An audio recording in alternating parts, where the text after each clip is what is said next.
O autista que hackeou e roubou 3,4 bilhões de dólares da Dark Web. Novembro de 2021.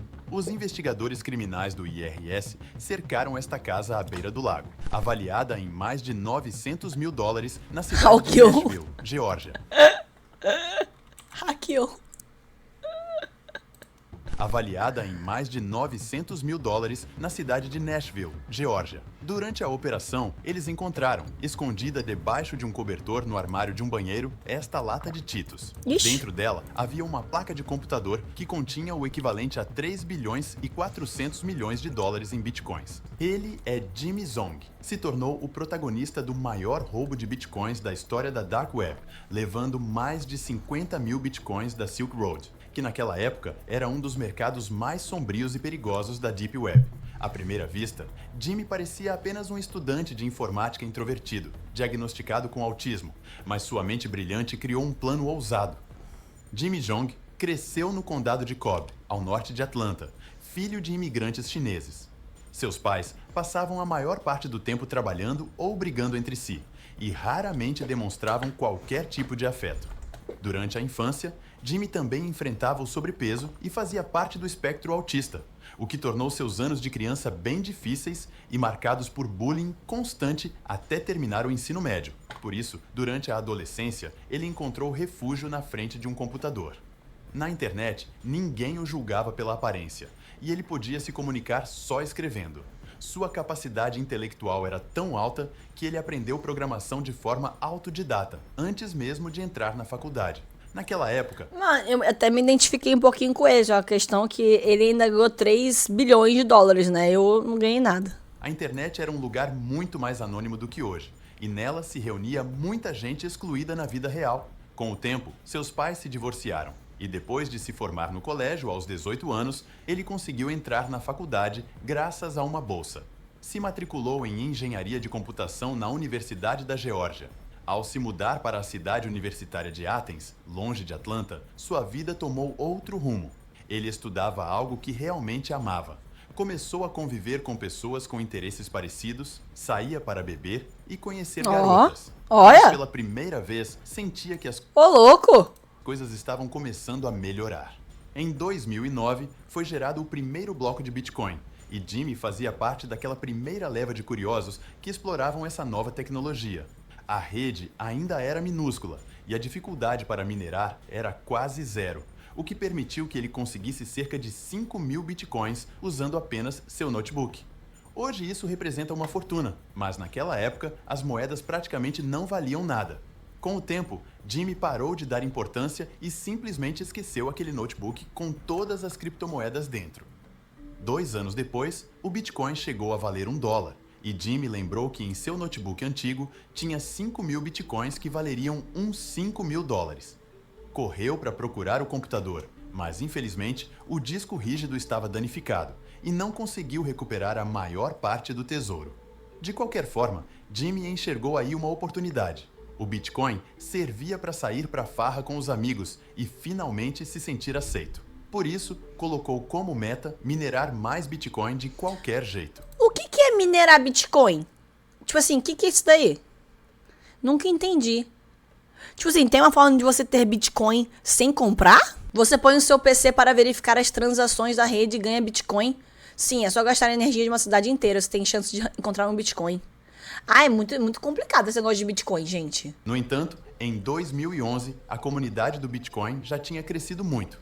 Existia uma exchange enorme chamada Mt. Gox, e a dificuldade de mineração tinha subido tanto que já era impossível minerar Bitcoin apenas com um notebook. Em agosto desse mesmo ano, Jimmy se registrou no Bitcoin Talk, o maior fórum de Bitcoin, usando o pseudônimo MB300SD. O 300SD era um modelo da Mercedes-Benz que Jimmy sonhava em ter. Nessa época tinha começado um dos primeiros bear markets, que fez o Bitcoin cair de um preço recorde de $30 para $12 no momento em que ele entrou no fórum. E a queda continuava. No dia 12 de setembro desse mesmo ano, Jimmy lançou o Bitponzi.net, uma mistura de jogo de apostas com esquema Ponzi. Não era uma Olha, o cara já lançava Tigrinho nessa época. ideia nada original. era praticamente um clone de outro site chamado bitcoindoit.net. Naquele momento, o Bitcoin valia $6. Assim, Jimmy juntou uma boa quantidade de Bitcoin enquanto o preço despencava até $2 no final de dezembro. O Bitponzi durou alguns meses. Enquanto o Ponzi de Jimmy quebrava, um certo Ross Ulbricht criava outra página na Dark Web, o Silk Road. Para alguém isso? como Jimmy Dong, esse site era praticamente um paraíso, não porque ele curtisse coisas ilegais, mas porque era um espaço acessado pelo navegador Tor e onde se podia pagar com Bitcoin. Então Jimmy entrou e fez o que qualquer universitário com autismo, tentando fazer amigos em uma nova fase da vida, faria. Comprou cocaína. Uma decisão que, sem dúvida, marcaria todo o resto de sua vida universitária. Jimmy começou a fuçar no site e fez 2 pedidos de cocaína, mas depois da segunda vez se arrependeu e quis sacar o saldo da conta. E supostamente aqui rolou o hackeamento de forma involuntária. Jimmy tentou retirar os bitcoins que tinha depositado no Silk Road e clicou 2 vezes rápido demais. Ah! Peraí. Ele hackeou sem querer? Ah, não acredito. Ai, tadinho, gente! Ai, meu Deus, ele hackeou sem querer, tadinho, gente! Os bitcoins que tinha depositado no Silk Road e clicou 2 vezes rápido demais. Pobrezinho, gente, ele hackeou sem querer. Cara, gente, por favor, acontece, né? Tipo assim, quem nunca, sem querer, hackeou um site e roubou 3,4 bilhões de dólares? Às vezes também, você tá andando, a tua pessoa hackeou, quando vê já tá com 3,4 bilhões da conta que nem é teu, tá ligado? Quando foi verificar sua carteira para ver se a transação tinha sido feita corretamente, percebeu que, na real, a transação tinha acontecido 2 vezes. Em outras palavras, ele recebeu o dobro. No começo, meio confuso, pensou que era um erro da carteira, mas a blockchain não mente. A transação tinha mesmo se repetido. Testou de novo, depositando mais grana e retirando ao clicar rapidamente até 5 vezes, e multiplicou o dinheiro por 5. Assim, ficaram registradas as transações em uma de suas carteiras. No início, Jimmy roubou o equivalente a $50 mil em Bitcoin, mas claro que não se contentou com isso e começou a criar várias contas no... Mas que plataforma meio falha também, né? Como é que os caras não viram isso? Que foram vários depósitos de valores iguais pra mesma conta, tá ligado? Silk Road, fazendo 140 transações até juntar um butim de 50 mil bitcoins, o que na época equivalia a uns $600 mil.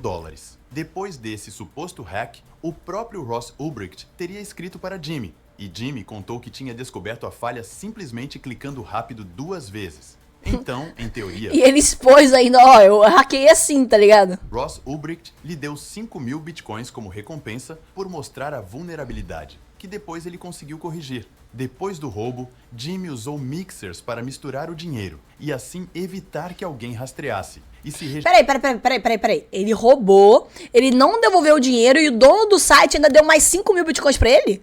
Tá, mas ele mostrou uma falha, só que ele não mostrou a falha. O dono do site foi diretamente até ele mandar mensagem perguntando, tá ligado? Ele foi pego. Registrou no Bitcoin Talk com um novo apelido, Loaded, carregado. Na sua assinatura, colocou uma carteira com 40 mil bitcoins e a descrição: Bitcoin Multimillionaire Broker and Asset Manager.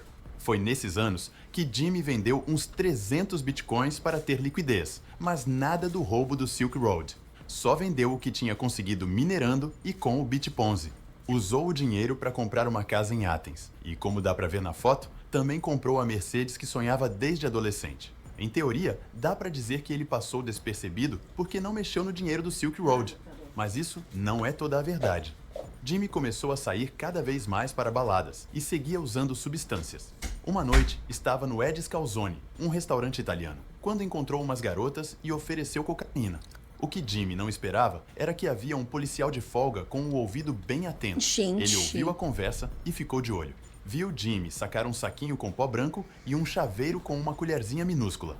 O policial chamou os colegas, fizeram um teste de drogas em Jimmy, deu positivo e ele foi preso. Provavelmente a treta terminou com uma multa.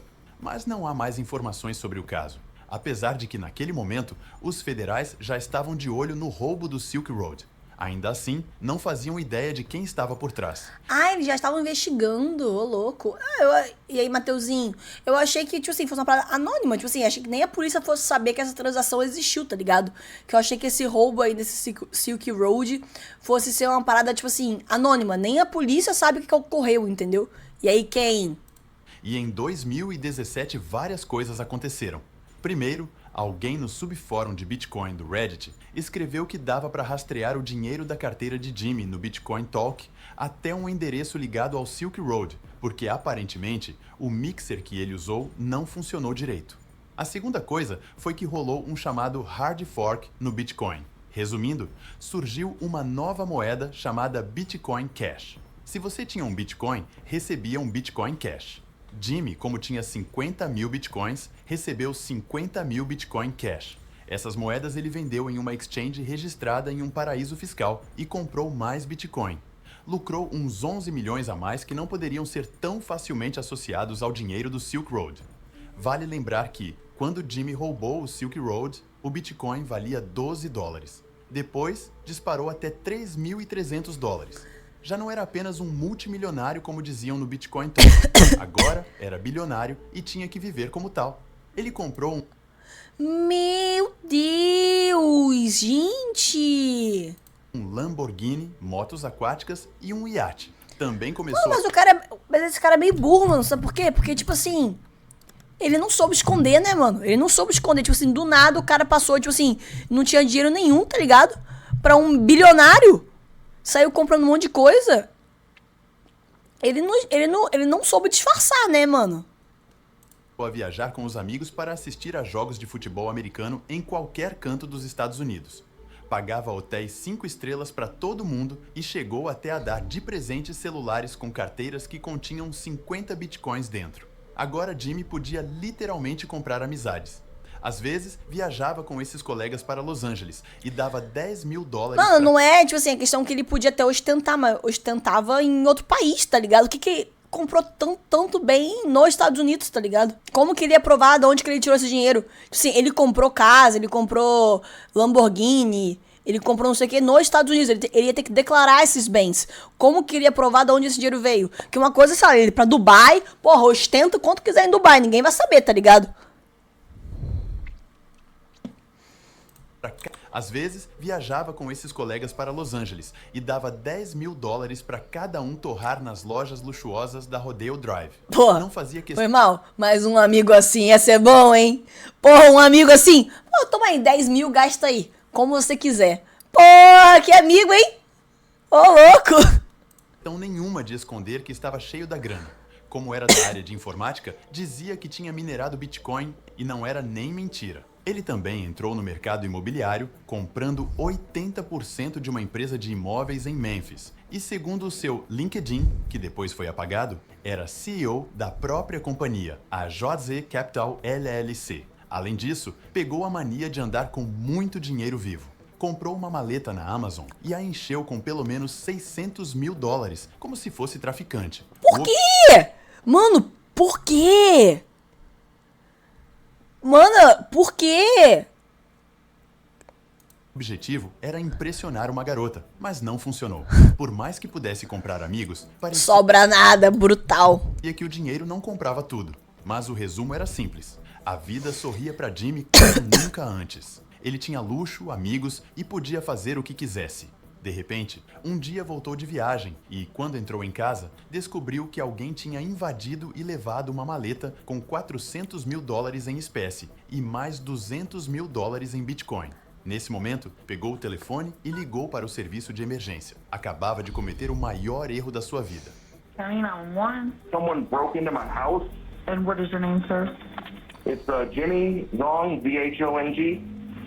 Um policial local revisou as câmeras e percebeu que o ladrão era um cara magro, todo encapuzado. Ele quebrou uma janela para entrar e sabia exatamente onde estava o dinheiro. O mais provável é que fosse alguém que já conhecia Jimmy ou que tinha algum contato próximo. Apesar das imagens, Nossa. a polícia não conseguiu identificar o suspeito e o caso foi arquivado. Mano, pior que também, como é que o cara, tipo assim, porra, deixa... O cara ostenta pra caramba, tá ligado? Tipo assim, ostenta pra caramba, então todo mundo sabe que o cara é rico de alguma forma. Como é que o cara deixa, tipo assim, solto essas coisas na casa? Tipo, uma maleta com 600 mil reais, os drivers com os bitcoins dele, tá ligado? Por que o cara só não colocou num cofre, algo assim, tá ligado? Ele ainda ligou pra polícia e falou, olha, roubaram aqui o meu dinheiro. Não é de onde que veio esse dinheiro?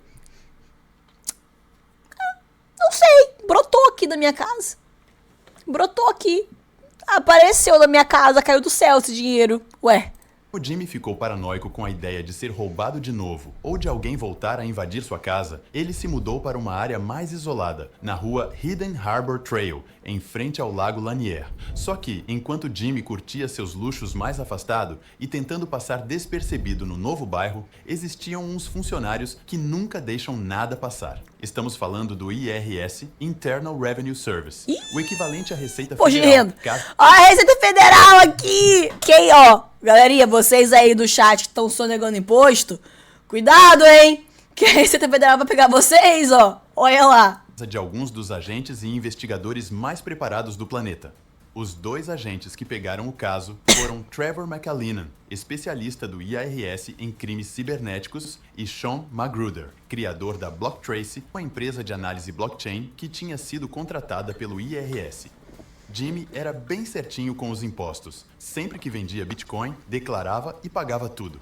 Mas o que chamou a atenção dos agentes foi o fato de terem roubado uma maleta cheia de dólares em espécie de um cara que era milionário em Bitcoin. Não é que já suspeitassem que ele fosse o autor do roubo do Silk Road, mas havia alguma coisa estranha, e eles queriam descobrir exatamente quanto dinheiro ele tinha para calcular quanto imposto deveria pagar, para saber se Jimmy lavava dinheiro. Mano, eu acho que esse cara tava pagando tudo, menos o imposto.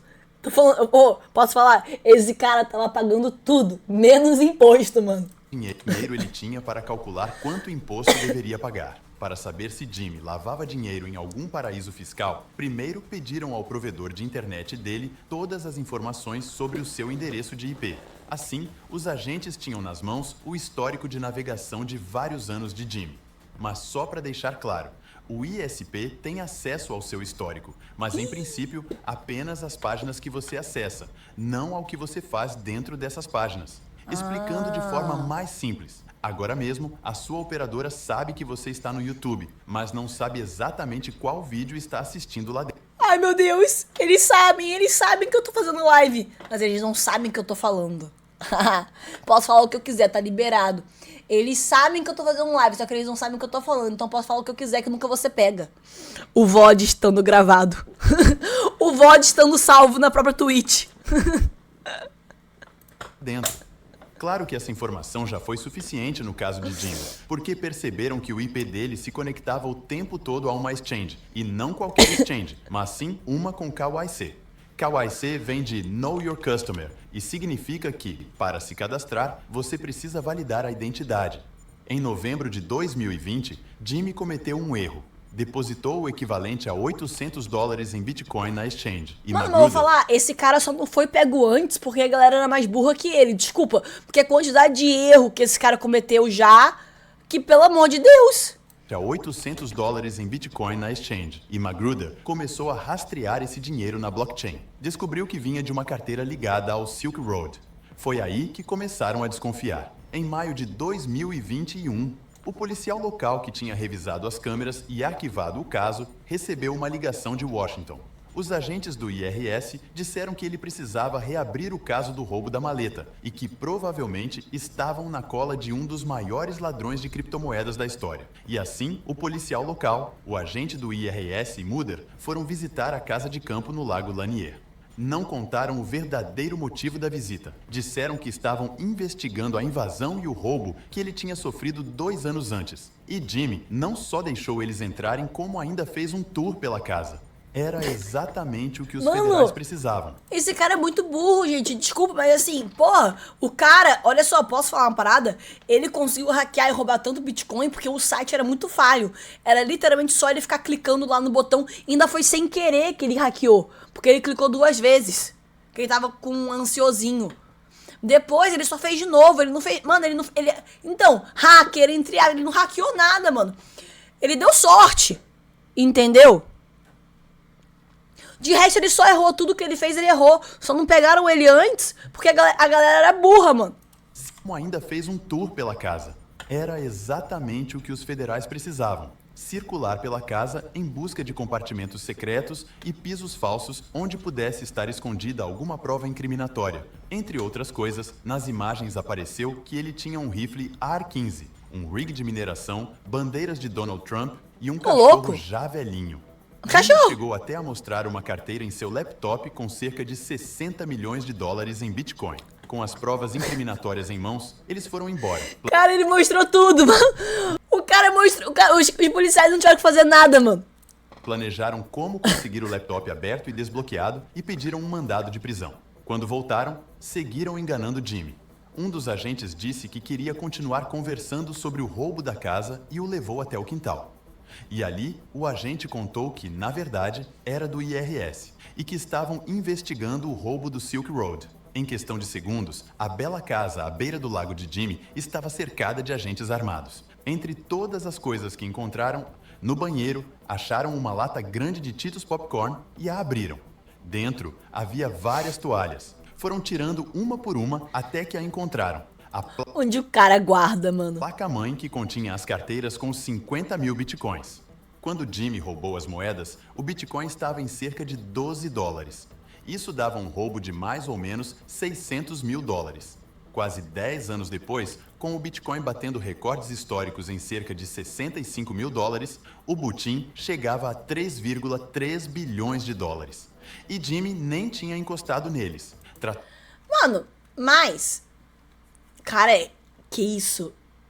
Mas assim, tá, mas ele, quando ele roubou, era 600 mil, então ele tem que ser julgado pelos 600 mil, não pelos 3 bilhões, né? Que foi quando foi na data que o ato foi realizado, foi consumado.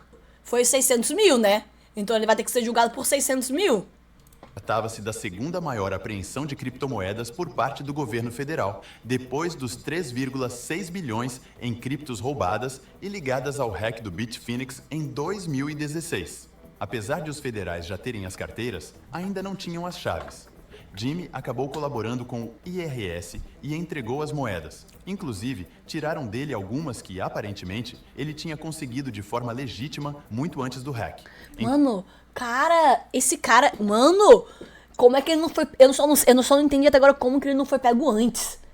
Tipo assim, ele nem tenta. É NT, tá ligado? Ainda roubaram ele, mano. Que sacanagem. Pois é. Mano, o cara nem tentava. O cara nem tentou o NT, mano, pra ele. Enquanto o julgamento se arrastava, Jimmy perdeu tudo: amigos, dinheiro e luxos. Chegou até a trabalhar como motorista da Uber no seu velho Mercedes-Benz. Finalmente, em abril de 2023, ele foi condenado a 1 ano e 1 dia de prisão por fraude eletrônica. Segundo o próprio site do Departamento de Prisões dos Estados Unidos, Jimmy saiu da cadeia no dia 3 de abril de 2024. A defesa de Jimmy alegou que não havia vítimas no roubo, já que se tratava de dinheiro de atividades ilegais. Os federais ficaram com as criptomoedas e, como costuma acontecer com outros bens apreendidos, teoricamente elas foram leiloadas. O que fica claro é que o caso de Jimmy Jong levanta uma dúvida. Devemos considerá-lo um cybercriminoso ou apenas um cara que tropeçou por acaso numa máquina de fazer Sim. dinheiro infinito? Sim. Mano, eu vou falar, ele não hackeou nada. Tipo assim, pô, pra mim, tá? Sendo bem sincera, pra mim, se você pensa em hackear, pra mim, hackear é a pessoa planejar, ir lá, entrar no sistema propositalmente, mudar as paradas, reprogramar, tá ligado? Fazer outro código pra tirar vantagem ilícita dali e pegar o dinheiro, tá ligado? Mas o que ele fez, ele não planejou nada, nem fez propositalmente. Sem querer, ele clicou 2 vezes numa falha muito burra do site, ganhou mais, percebeu que aquilo dava dinheiro, ficou clicando mais e foi isso, tá ligado? Ele não hackeou nada. Foi assim, um erro do site que ele deu sorte, né, de ter caído, né?